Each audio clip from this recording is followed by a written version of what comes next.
देखो, अगर तुम लॉ स्टूडेंट हो या फिर फ्रेश लॉ ग्रेजुएट्स हो तो तुम्हें ये बातें कोई नहीं बताएगा, इसलिए वीडियो में एंड तक बने रहना।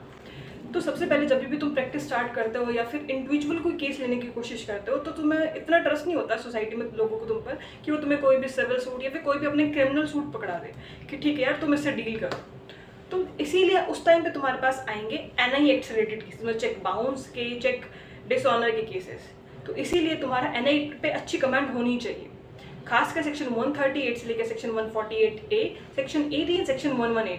ये इंपॉर्टेंट सेक्शन है, तुम्हें पता होना चाहिए, क्योंकि बेसिकली ना ये इतने हायर सूट नहीं होते। मतलब 1 लाख का कोई चेक है, किसी का 2 लाख का, मतलब छोटे मोटे जो चेक होते हैं उनके लिए कोई भी सीनियर एडवोकेट के पास नहीं जाता, तो वो फ्रेशर्स के पास ही आते हैं। और अगर तुम्हारी इस पे कमांड नहीं है और तुमसे कोई भी छोटी सी गलती हो जाती है तो तुम्हारे क्लाइंट को हो सकता है अच्छा खासा लॉस और तुम्हारी इमेज भी खराब हो सकती है। और अगर आपको इससे रिलेटेड और भी वीडियोस चाहिए तो आप मुझे पर्सनली डीएम या फिर कमेंट भी कर सकते हैं। I hope you like it. Thank you. देखो, अगर तुम लॉ स्टूडेंट हो या फिर फ्रेश लॉ ग्रेजुएट्स हो तो तुम्हें ये बातें कोई नहीं बताएगा, इसलिए वीडियो में एंड तक बने रहना। तो सबसे पहले जब भी तुम प्रैक्टिस स्टार्ट करते हो या फिर इंडिविजुअल कोई केस लेने की कोशिश करते हो तो तुम्हें इतना ट्रस्ट नहीं होता सोसाइटी में लोगों को तुम पर कि वो तुम्हें कोई भी सिविल सूट या फिर कोई भी अपने क्रिमिनल सूट पकड़ा दे कि ठीक है यार तुम इससे डील करो। तो इसीलिए उस टाइम पे तुम्हारे पास आएंगे एनआई एक्ट से रिलेटेड केसेस, मतलब चेक बाउंस के, चेक डिसऑनर के केसेस।